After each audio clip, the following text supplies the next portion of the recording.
E vamos para mais uma aulinha de conceitos. Eu prometo que é a última e a gente vai começar a falar de algoritmo mesmo na próxima.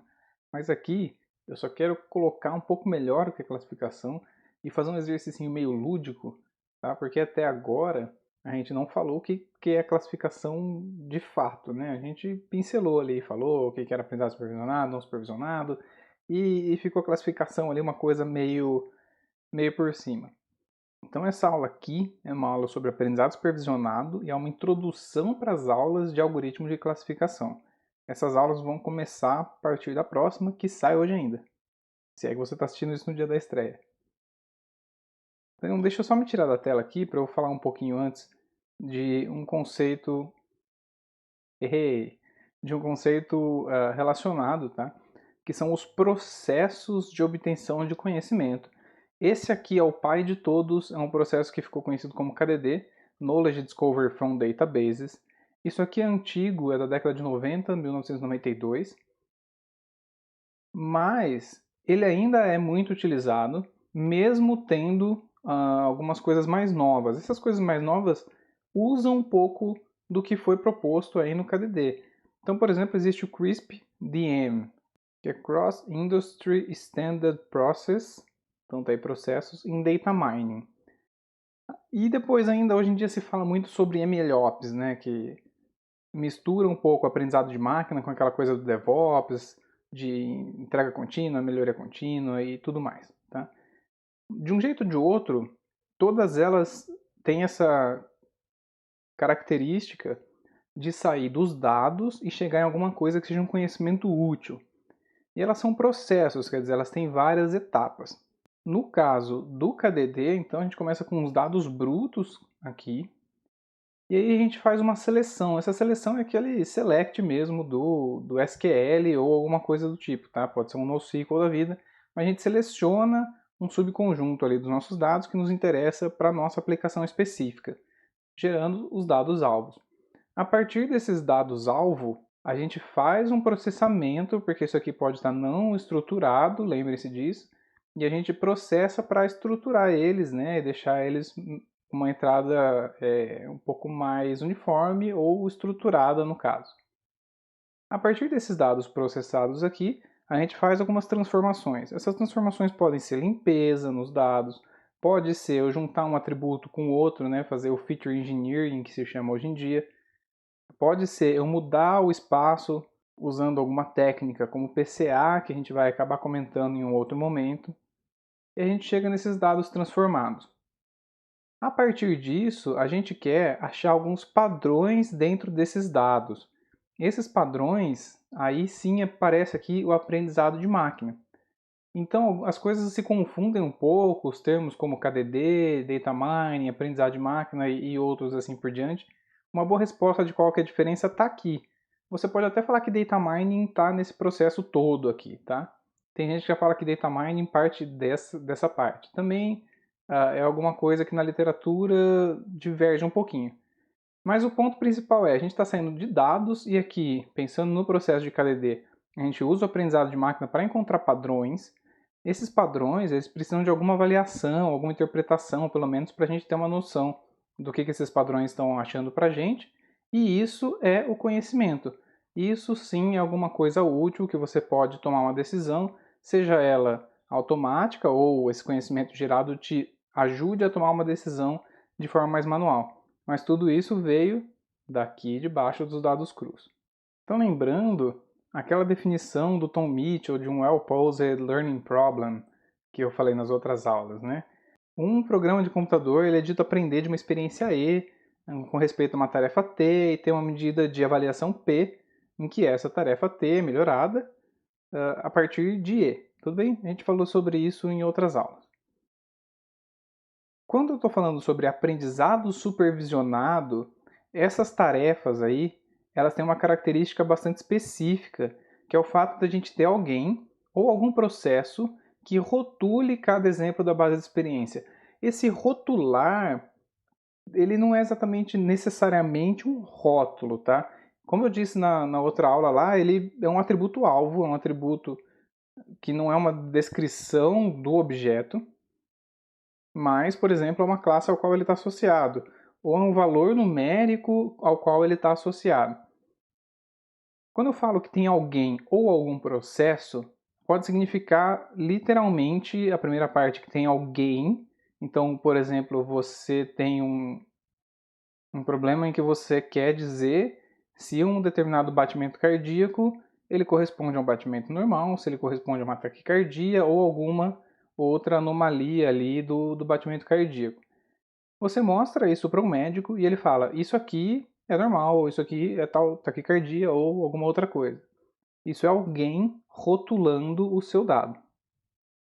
Quando eu falo sobre algum processo, é porque na hora da coleta você já faz alguma separação.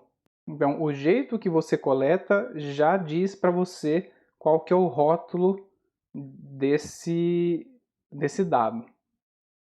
Isso é bastante comum. Eu tenho um exemplo prático de algo que é um projeto que eu já trabalhei, mas que eu não estou nele já faz algum tempo, mas ele é bem interessante. A gente classificava, eu vou falar melhor depois que a classificação, mas a gente dizia qual que era a espécie de inseto de acordo com a batida de asa dele. Ele passava em um sensor, não vem muito ao caso, mas ele me gerava um dado e eu dizia que inseto que é esse a partir de um sensor. Para eu montar um conjuntinho de dados, né, vários exemplos, lembra? A gente fazia o seguinte, a gente colocava uma caixinha só com Aedes aegypti, a gente colocava uma caixinha só com besouro, a gente colocava uma caixinha só com abelha e assim por diante. Então eu sabia que todo mundo que passou nessa primeira caixinha era Aedes aegypti, na segunda era um besouro, na terceira era uma abelha e assim por diante. Então isso é o próprio processo ou a própria política de coleta dos dados que está rotulando para mim esses exemplos. Quando eu falo de tarefa classificação, esses rótulos são discretos. Eles de fato podem ser chamados de rótulos ou classe. Tá? O objetivo da classificação é o seguinte: a partir desses dados rotulados, eu criar um modelo. Lembre-se o que é modelo, né? Aquela função aproximada que a gente chamou de G na aula anterior. Eu uso essa função para descobrir qual classe um novo dado que não foi previamente rotulado pertence. Então, nesse caso, depois que eu coloco meu sensor de insetos ali para valer, na hora que passa uma Aedes aegypti, eu tenho que falar, isso aqui é um Aedes aegypti. E ninguém rotulou, certo? Foi o meu modelo que fez isso para mim. Lembrando do exemplo do empréstimo bancário, lá eu tinha duas saídas possíveis. Inicialmente eu falei aprovar o crédito ou não aprovar o crédito. Esse é um problema de classificação. Mais especificamente, é um problema de classificação binário. Você aprova ou não aprova.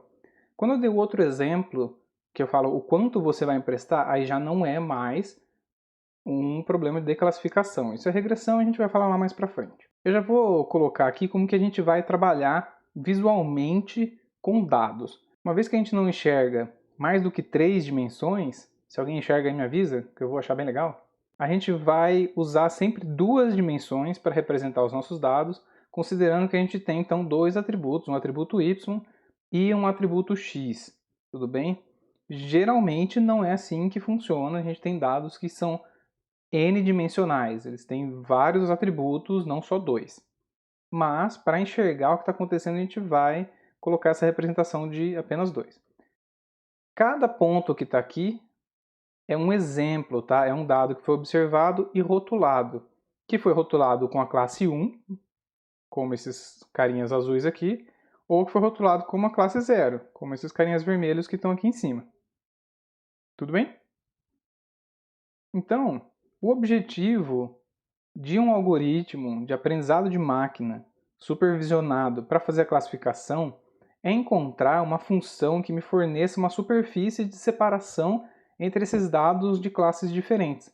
Nesse caso aqui parece bem simples. Se eu traçar uma reta aqui e falar todo mundo que está para cima dessa linha é da classe 0, todo mundo que está para baixo é da classe 1. Perfeito. Consegui um classificador perfeito. Ele não vai errar nenhum dado. Será? Esses daqui são os dados que eu observei. Pode ser que alguma coisa mude. Pode ser que comece a aparecer alguns azuis aqui, aqui, certo? E pode ser que ele comece a aparecer mais para cá. Pode ser que as próximas observações, o azul preencha isso aqui. Mas tudo bem, eu tenho muitos classificadores, né? Eu tenho muitos modelos de classificação que conseguem separar esses dados. Então todas essas linhas aqui funcionam. Qual delas é melhor? Olhando para esses exemplos que eu já tenho, nenhuma delas é melhor que a outra. Mas aí isso tem a ver com outras coisas que a gente vai ver aqui durante o curso, a ver com generalização e coisas do tipo. A escolha por qual dessas linhas é melhor também faz parte dessa disciplina aqui, quais são as técnicas para a gente escolher e assim por diante. O que eu apresentei até agora, como eu disse, são problemas de classificação binária. Só tem uma classe que só tem dois valores. Também existem problemas multiclasse, que tem 3 ou mais valores possíveis para a gente atribuir. Então, saindo um pouco ali do exemplo do crédito bancário, né, que era binário, eu posso ter o problema dos insetos, que eu disse agora há pouco, que eu posso ter qualquer inseto, e eu posso ter, sei lá, gênero de música. Então, gênero de música, uma música pode ser rock, pode ser pagode, pode ser pisadinha. Eu sei que eu já usei esse exemplo em alguma outra aula, lembrei agora. Isso é um problema multiclasse, tá? Então eu vou representar ele aqui. Então eu tenho essa classe verde, eu tenho essa classe vermelha e eu tenho essa classe azul, tá? Caso alguém tenha dificuldade de ver cores, por favor, deixa aí no comentário. E aí eu vou tentando sempre melhorar esses gráficos aqui. Existem outras classes de problema, como por exemplo a classificação multirótulo, que eu tenho para cada exemplo, eu não tenho associado apenas um rótulo, eu tenho vários. Voltando ao exemplo da própria música, eu posso ter uma música que seja pop, rock e rap ao mesmo tempo. Eu posso passar por esses 3 gêneros ali dentro da mesma gravação. Isso não vai ser abordado nesse curso aqui, mas quem está fazendo aqui aprendizado de máquina, estando na graduação da UFSCar, vai ter aprendizado de máquina 2. E na graduação tem algumas disciplinas de aprendizado de máquina também mais específicas. Pode ser que você ache isso em algum desses casos. Até agora tudo foi lindo, maravilhoso. Então a gente tinha dados que eram muito fáceis de serem separados, mesmo sendo classe binária ou não, com linhas retas, né? Então a gente chama esses problemas que a gente consegue simplesmente traçar algumas linhas. Nesse caso eu esqueci de falar, mas uma linha aqui já separa o azul das outras duas e uma outra linha aqui separa o vermelho da verde, né? Esses casos, eles são chamados de problemas linearmente separáveis. E eles são um sonho, porque na vida real isso é relativamente raro. Geralmente os dados eles são assim, ó. Aqui eu tenho um monte de ponto vermelho, legal, ele é linearmente separável do resto, mas esses pontos azuis, esses pontos verdes estão tudo com uma grande intersecção aqui. Existem técnicas para a gente tentar achar um modelo bom nesse caso. E é isso que a gente vai ver durante esse curso aqui, tá? Também existem casos assim, que você percebe que essas duas classes aqui, azul fazendo essa meia-lua para cima e a vermelha fazendo a meia-lua para baixo, é facinho separar uma da outra, certo? É só fazer uma coisa aqui assim. Só que aí elas são separáveis, mas não linearmente separáveis, tá? E aí a gente também vai ver esse mesmo gráfico em algum outro momento para falar de um algoritmo que consegue separar uma classe da outra aí nesse cenário. Tudo bem, mas o que é um aprendizado não supervisionado? Eu vou representar, vou falar de aprendizado supervisionado bastante ainda, mas só para dizer, né, eu vou representar ele do mesmo jeito, só que dessa vez não tem nenhum rótulo associado. Todos esses dados estão aí, eles foram observados, mas ninguém rotulou, não tenho nenhum processo que rotulou para mim, e aí eu tenho esses dados no espaço. A principal tarefa do aprendizado supervisionado é o agrupamento. De novo, a gente vai voltar nisso. Mas a ideia é que você consiga separar exemplos que se pareçam entre si e eles são diferentes de outros. Isso é meio relativo, né? Porque eu posso falar que aqui eu tenho esses dois grupos. Esse cara aqui, eles são bem diferentes desses daqui. Mas ao mesmo tempo eu posso ter algo desse tipo, né? 3 grupos, porque eu posso falar que esses são diferentes desses, e assim por diante. Tá? O ponto é, a gente vai aprender a separar esses caras e a gente nunca vai conseguir colocar um rótulo de fato. A gente pode até associar algumas coisas, mas não existe rótulo, esses exemplos não estão associados a alguma classe. Beleza. Vamos voltar então para a classificação. Agora um exercício lúdico, você vai ficar fazendo pausas e pensando. Daqui para frente, os slides são baseados em um tutorial que foi dado em 2003 pelo professor Eamon Keough, da Universidade da Califórnia em Riverside. E o fato de ser em 2003 explica isso estar em Comic Sans, tá? Então quem nasceu ontem, perto de 2003, ainda está falando, meu Deus, Comic Sans! Pois é, as pessoas usavam Comic Sans. Então, o que eu vou falar aqui é um problema que o Eamon chamou de problema do pombo, que eu não sei se vocês já viram pessoas treinando pombos ou galinhas, alguns pássaros, né? Já também tem com ratos, para fazer determinadas tarefas, né? Dando petisco e etc. Beleza. Treinaram pombos quer dizer, tentaram treinar pombos para responder as seguintes perguntas que têm a ver com aquele reconhecimento de padrão que eu falei lá no processo KDD no começo dessa aula aqui, né? E aí deram esse problema 1 aqui. Então, eu tenho exemplos da classe A e tenho exemplos da classe B, certo? Então, eu mostrava para os pombos dois quadradinhos assim, e aí se eles soubessem diferenciar esses caras desses caras, eu dava uma recompensa e assim por diante. Beleza. Os pombos conseguiram acertar isso aqui. E você consegue acertar? O que a Lisa está falando aqui? Um quadradinho de tamanho 8, então esse número tem a ver com o tamanho aqui, tá? E um quadradinho de tamanho 1,5 pertence à classe A ou à classe B? E o de baixo, que o padre está falando aqui? 4,5 e 7, classe A ou B? Bom, esse aqui é da classe B e esse é da classe A. Porque eles definiram nesse experimento os exemplos da classe B sendo o primeiro retângulo ele é maior do que o segundo. E a classe A ao contrário, o primeiro retângulo é menor do que o segundo. Então aí está a resposta. E agora esse problema 2, que os pombos também foram capazes de responder. Eu tenho aí meus exemplos da classe A à esquerda e os exemplos da classe B à direita. E aí, o que esse cara que eu não lembro o nome tá vendo aqui, né? Eu tenho o primeiro retângulo de tamanho 8 e o segundo de tamanho 1,5. Que classe é esse aqui? E o que o Homer está falando? São dois aqui de tamanho 7. Que classe pertence esse? Bom, a resposta é fácil, né? Quando os dois têm o mesmo tamanho, pertencem à classe A, e quando eles têm tamanhos diferentes, pertencem à classe B.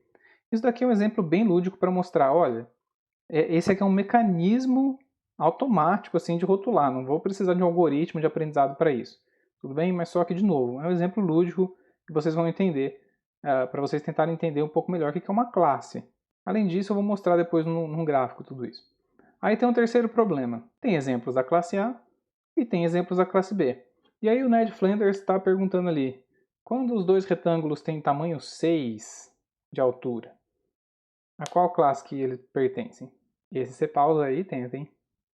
É B. Essa regra já é um pouco mais difícil de enxergar, que é o seguinte, quando o quadrado da soma do tamanho das duas barras é menor ou igual a 100, então está na classe A. Se não, está na classe B. Agora vamos colocar isso em visualização parecida com o que eu estava mostrando até agora há pouco. No problema 1, eu tenho isso aqui, né? Eu tenho a barra, o tamanho da barra da esquerda e o tamanho da barra da direita. Cada ponto aqui, ou quadradinho, né, representa um exemplo. Os que estão aqui desse lado são exemplos da classe B e os que estão aqui em cima são exemplos da classe A. Eles são linearmente separáveis? Agora, o problema do pombo número 2.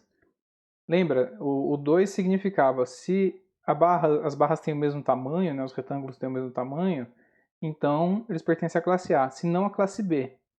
Então o gráfico fica assim, né? Todos os pontos que estão nessa diagonal aqui, eles pertencem à classe A, se não à classe B. E aí, esse problema é linearmente separável? E por fim, o problema 3. O problema 3 já dá uma superfície diferente aqui, que não é mais uma reta, até porque tinha lá uma raiz, né, com uma soma, um quadrado. Aliás, não tem raiz não, é só o quadrado da soma, né?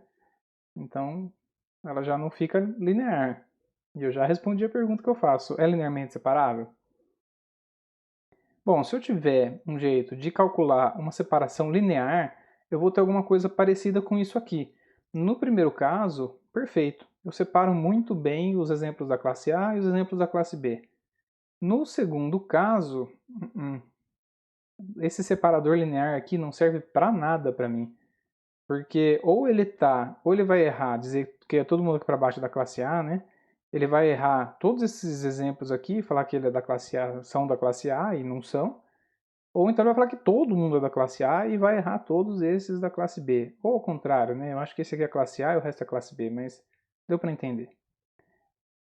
Já nesse terceiro caso aqui, se eu tiver um separador linear, eu vou conseguir acertar a grande maioria. Então todos esses exemplos aqui de bolinha azul, que se eu não me engano é classe A, eles vão ser acertados, né? Vão ser corretamente classificados, a gente vai dizer. Talvez um ou outro aqui não.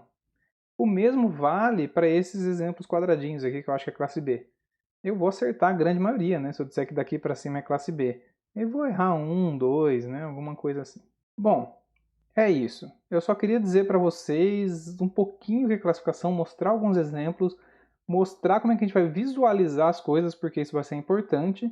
E aí eu pergunto, você é mais esperto do que um pombo?